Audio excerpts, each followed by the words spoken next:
The Love Song of J. Alfred Prufrock by T.S. Eliot. The poem opens with an epigraph taken from Dante's Divine Comedy, written in Italian. The English translation of the epigraph is as follows. If I thought that my reply would be to someone who would ever return to earth, this flame would remain without further movement. But as no one has ever returned alive from this death, if what I hear is true, I can answer you without the fear of infamy. The Love Song of J. Alfred Prufrock. Let us go then, you and I, when the evening is spread out against the sky like a patient etherized upon a table. Let us go through certain half-deserted streets, the muttering retreats of restless nights in one-night cheap hotels and sawdust restaurants with oyster shells, streets that follow like a tedious argument of insidious intent to lead you to an overwhelming question. Oh, do not ask, what is it? Let us go and make our visit. In the room, the women come and go, talking of Michelangelo. The yellow fog that rubs its back upon the window panes, the yellow smoke that wraps its muzzle on the window panes, licked its tongue into the corners of the evening, lingered upon the pools that stand in drains, let fall upon its back the soot that falls from chimneys, slipped by the terrace, made a sudden leap, and seeing that it was a soft October night, curled once about the house and fell asleep. And indeed there will be time for the yellow smoke that slides along the street, rubbing its back upon the window panes.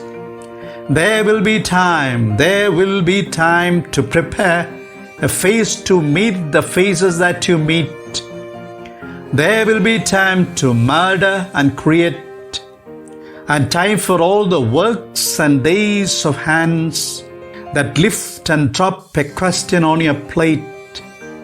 Time for you and time for me, and time yet for 100 indecisions, and for 100 visions and revisions before the taking of a toast and tea.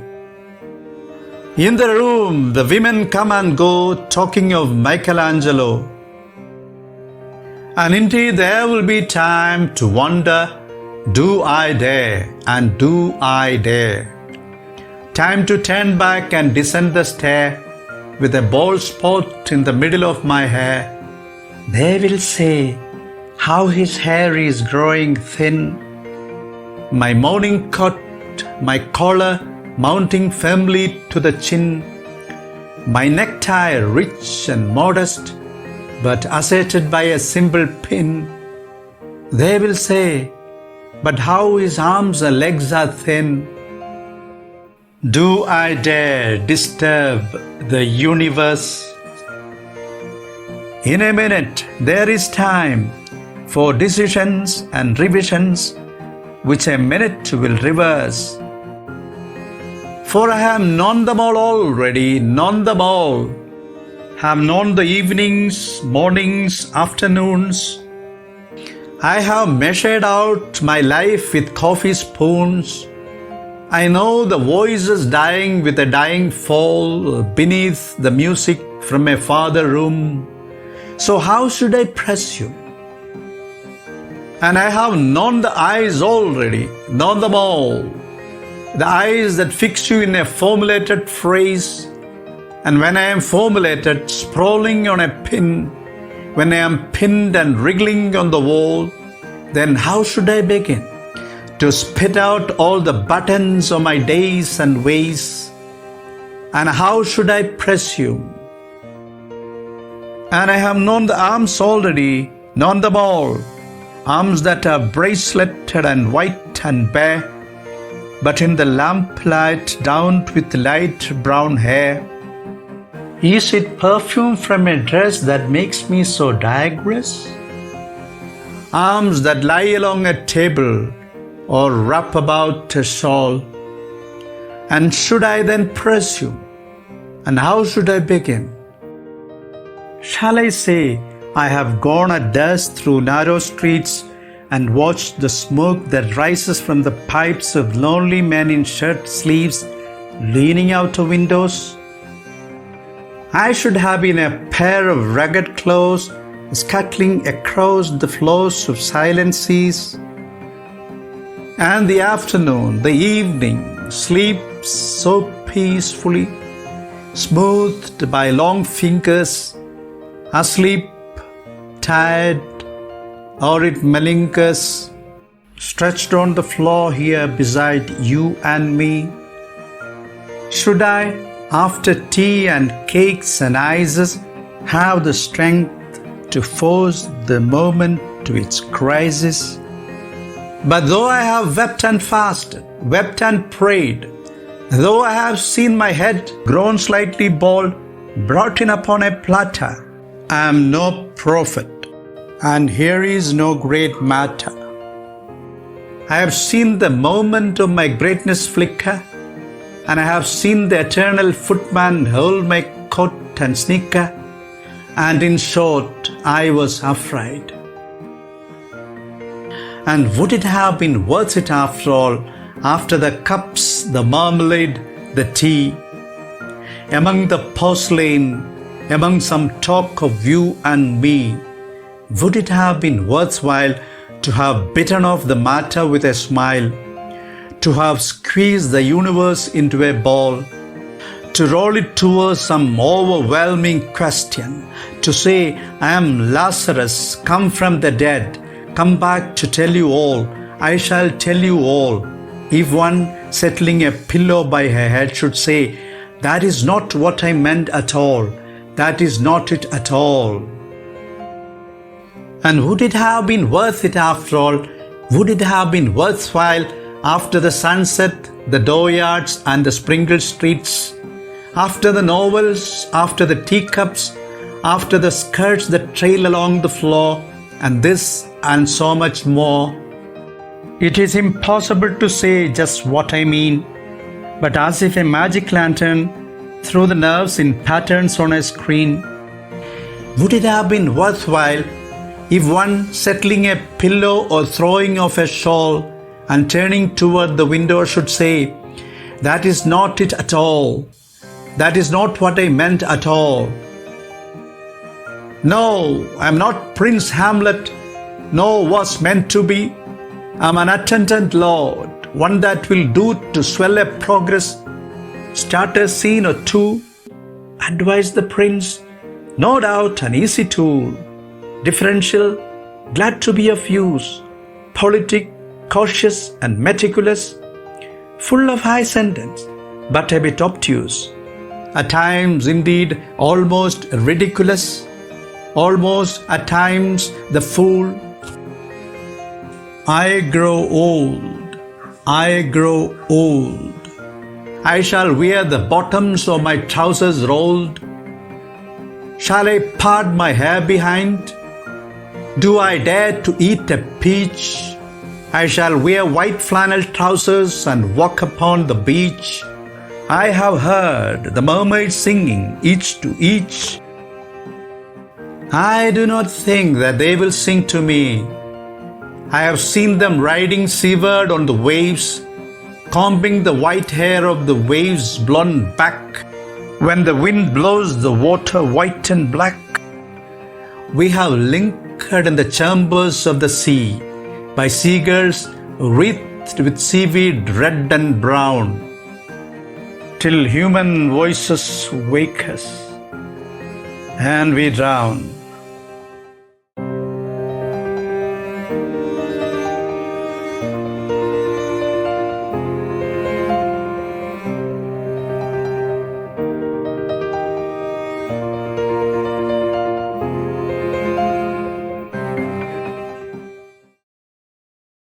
following is an attempt to understand and unravel the poem. The Love Song of J. Alfred Prufrock by T.S. Eliot, one of the profoundly iconic poets ever, is a defining work of early modernist English poetry. Through the use of free verse, irregular rhyme, shifting imagery, allusions that add a deeper layer of meaning, an experimental form, and blending of personal and universal experience that was radically different from the lyrical and romantic thematic framework prevalent in the 19th century poetry. The poem encapsulates the overwhelming morbidity of modern urban life. A deep rumination on the themes of urban solitude, the disillusionment of contemporary life, alienation, time, existence, death, and rejuvenation, the poem is fragmentary in structure. Through a series of stunning images and abrupt visual transitions, Eliot sketches the disjointed inner life of Prufrock, who carries the deep anxieties of humanity in an alien and shallow social ambience. While the title refers to Rudyard Kipling's poem, The Love Song of Dyal, which explores the themes of love and inner conflict, the name of the protagonist, J. Alfred Prufrock, points to Eliot's habit of writing his name at times as T. Stearns Eliot instead of T.S. Eliot. The epigraph, taken from Canto 27 of Inferno in Dante's Divine Comedy, captures the response of the ghost of Guido da Montefeltro, a 13th century Italian military strategist who was condemned to hell in Dante's epic for providing fraudulent counsel when asked by Dante who he is. Guido agrees to speak about himself as he believes Dante is also trapped in hell and would never return to earth, and therefore he can speak without the fear of his words being exposed in the world of the living. Like Guido, Prufrock is also burdened by a deep sense of self-doubt and alienation and doesn't think anyone would ever pay attention to his internal monologue. The opening lines, with the image of the evening being spread out against the sky like a patient etherized upon a table, unsettle the expectations triggered by what the title Love Song implies. The anesthetized evening, sandwiched between day and night and life and death, reflects Prufrock's foggy mental landscape that lacks clarity and conviction. He is in a state of limbo where everything is vague and uncertain. Written as a dramatic monologue where a character shares his thoughts and feelings with himself, another character, or the reader, the poem moves through a series of visual backdrops like the changing colors in a kaleidoscope. The seemingly fragmentary scenes are held together by Prufrock's weary yet reverberating voice and the recurring metaphors that reflect the underlying themes. Through a string of captivating images, Eliot paints the morbidity of modern urban life. The poem transitions from half-deserted streets that follow like a tedious argument to the domesticity of a room where women come and go talking of Michelangelo. It then transitions to pools that stand in rains and the soot that falls from chimneys, and to the yellow fog personified as a cat that rubs its muzzle on the window panes, licks its tongue into the corners of the evening, slips by the terrace, makes a sudden leap, and falls asleep. Prufrock prefers to retreat and descend instead of daring to pose overwhelming questions about human relationships, existence, life, and death. He wonders if he dares disturb the universe by posing deep questions concerning both mundane and profound experiences and immanent and transcendent realities. The poem then ponders over time for visions and revisions. Prufrock is trapped in time when he struggles with 100 indecisions and when decisions and revisions reverse within a minute. The inner stagnancy forces Prufrock to measure out his life with coffee spoons. He listens to voices that die with the dying fall. He sees himself as being pinned on the wall and therefore is left with no option but to wriggle in pain.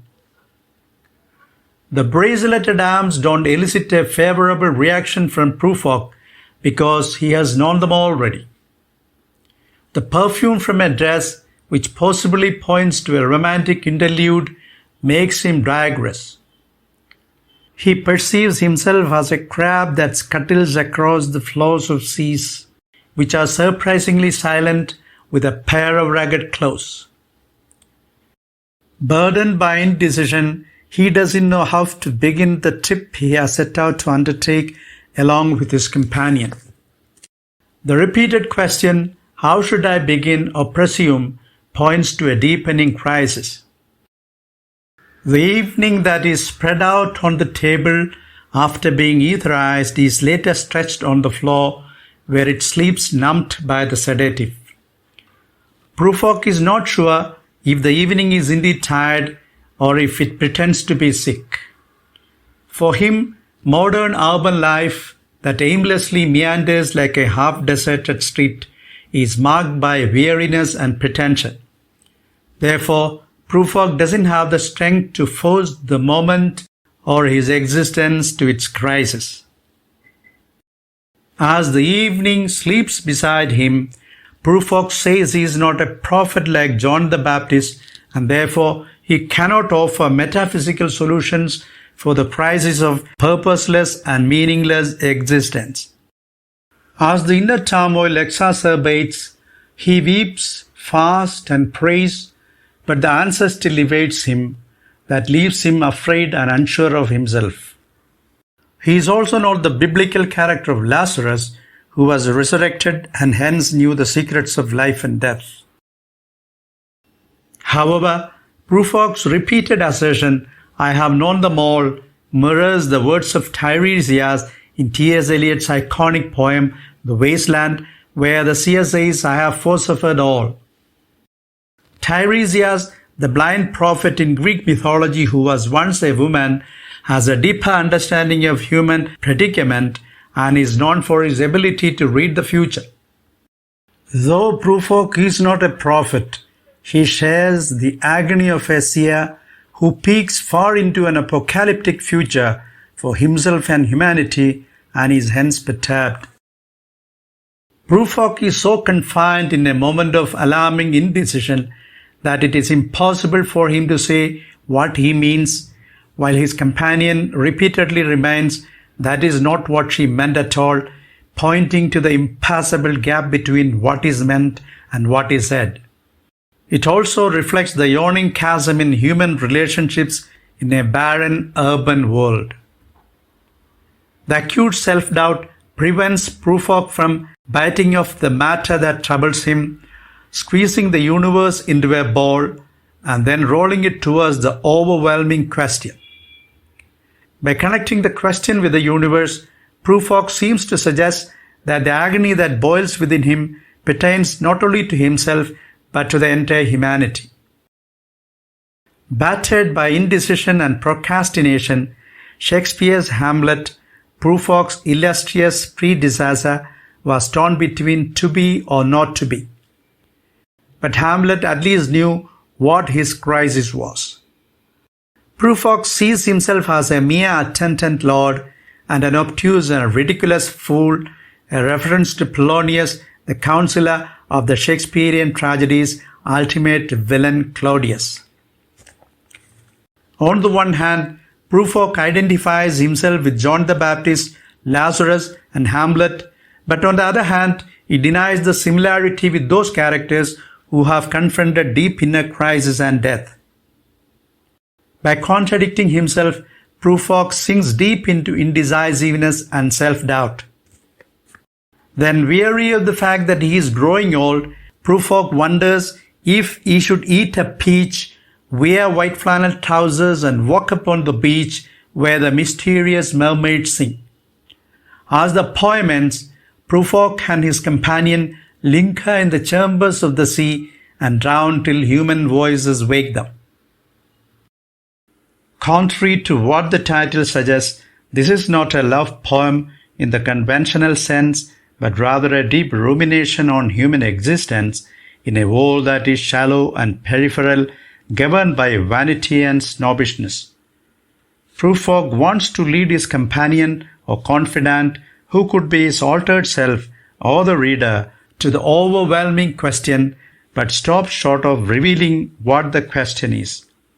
In fact, the poem is a profound question that is never asked.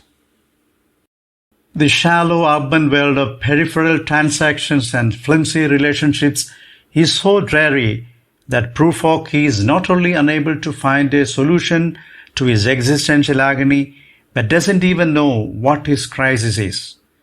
To pose profound questions about his existence, he should first identify what is plaguing his predicament. Prufrock represents the modern urban mortal who is in search of his dilemma before attempting to find solutions. Prufrock is humbled by the absence of the answer to his profound question that triggers other deep queries. His predicament is defined by the vacuum left by the ever-evading answer that chokes his throat and leaves him paralyzed like the etherized evening. Prufrock exists in the shaded and benumbed evening, where reality is hidden in the vast hues of light and darkness. Truth doesn't have a specific shape, and questions don't elicit definite answers. Eliot showcases rare poetic brilliance by holding back the overwhelming question, whose answer possibly points to the meaninglessness of peripheral and transactional human relationships, the emptiness of existence in an urban world, the unkind passage of time, and the certainty of death. The held-back query lends immense depth to the poem. Once answered, a question, however profound it is, becomes irrelevant and nullified. By leaving the question unanswered, Eliot liberates the poem's key themes from the specificity of an answer. The overwhelming question is fired beyond the confines of time into human consciousness, where it triggers endless deep queries whose resonance reverberates eternally. Sleep, which is presented both as an image and as a metaphor, makes repeated appearances in the poem, which is known for its thematic complexity and apparent ambiguity. From the anesthetized evening that is in a state of oblivion to the afternoon that tirelessly stretches on the floor, sleep represents Prufrock's inner state of withdrawal, inaction, and paralysis. The image of the floor too appears repeatedly, from the floor of the house to the floors of the silent seas. Like the table in the opening lines, the floor also facilitates sleep, pushing Prufrock into a state of forgetfulness. Time is a recurring theme in Eliot's poems. In The Wasteland, time is presented as a fragmented, cyclical and interconnected tapestry where past, present and future are interwoven through allusions and mythological references. In Four Quartets, which perhaps explores the theme of time deeper than any other literary work ever written, past, present and future are enveloped by one another, and time is presented as a continuum of change that wears away the fabric of existence. Time is a key theme in Prufrock's love song too. Time for decisions, indecisions, visions and revisions. Time that slows down as Prufrock measures life with coffee spoons. Prufrock is reminded that his legs are thin and his hair is receding, pointing to aging and the passage of time. As he approaches the seashore, Prufrock becomes aware of his perishable body and reminds himself he is growing old. alluding to the 3rd chapter of Ecclesiastes in the Bible that says, "There is a time for everything." The poem reminds that there is a time to weep and laugh, to plant and uproot, and to be born and die. Like the yellow smoke that makes an enveloping presence by curling above the house, time wraps the poem like a transparent veil. 4/4 says, "Time is unredeemable," suggesting time cannot be recovered or salvaged once it is past, and pointing to the transient nature of life and the human struggle against mortality. In the love song, time slows down and confines Prufrock like smoke, making his predicament unredeemable. Images of stagnation and death link as Prufrock moves from muttering retreats to the seashore where the wind blows the water white and black. The etherized evening, deserted and narrow streets, the yellow fog personified as a cat, pools that stand in drains, the soot that falls from chimneys, the crab that scuttles across the floors of the silent seas, the eternal footman who holds Prufrock's coat and sneakers, mermaids wreathed with seaweeds, and the chambers of the sea, all seem to evoke the certainty of death. However, the human voices referred to in the concluding lines, voices that are capable of waking up the drowned, leave a glint of hope of rejuvenation. The poem, which starts when two of them, Prufrock and his companion, begin their journey to the overwhelming question, ends in the first-person plural narrative after being carried by Prufrock's lone voice, reflecting a circular structure, one that ends where it begins and begins where it ends, creating a perennial loop. In that perspective, drowning at the end leaves enough room for interpretation as a metaphor for baptism, where death by water represents a symbolic demise of the old self, leading to a spiritual rebirth. That Eliot wrote a poem of such depth in the formative years of his writing career, he was just 22 when he wrote the poem's first draft, speaks volumes about his poetic genius.